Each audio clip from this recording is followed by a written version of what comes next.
તૈયાર થઈ જાઓ જળચક્રના રોમાંચક સફર માટે।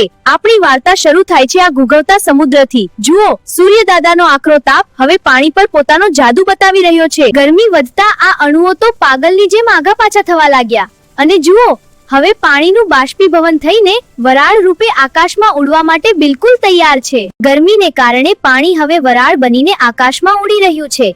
વિજ્ઞાનની ભાષામાં આ જાદુઈ પ્રક્રિયાને બાષ્પીભવન કહેવાય છે। જેમ જેમ વરાળ ઊંચે જાય છે તેમ તેને મળે છે ઠંડકનો સ્પર્શ અને જુઓ, આ વરાળ ફરી પાછી નાના ટીપામાં બદલાઈ રહી છે। આ અદ્ભુત પ્રક્રિયાને સંઘનન કહેવાય છે। હવે આ નાના ટીપા ભેગા મળીને ભારે થવા લાગ્યા છે અને ઝબૂક, જુઓ, પૃથ્વી પર અમૃત જેવો વરસાદ વરસી રહ્યો છે। વિજ્ઞાનમાં આ મજાની પ્રક્રિયાને વર્ષા કહેવામાં આવે છે। પૃથ્વી પર પડેલું આ પાણી જમીનમાં ઉતરીને ભૂગર્ભ જળ બને છે, તો વળી કેટલીક નદીઓ વહેતી વહેતી ફરી પાછી સમુદ્રમાં જઈને મળી જાય છે।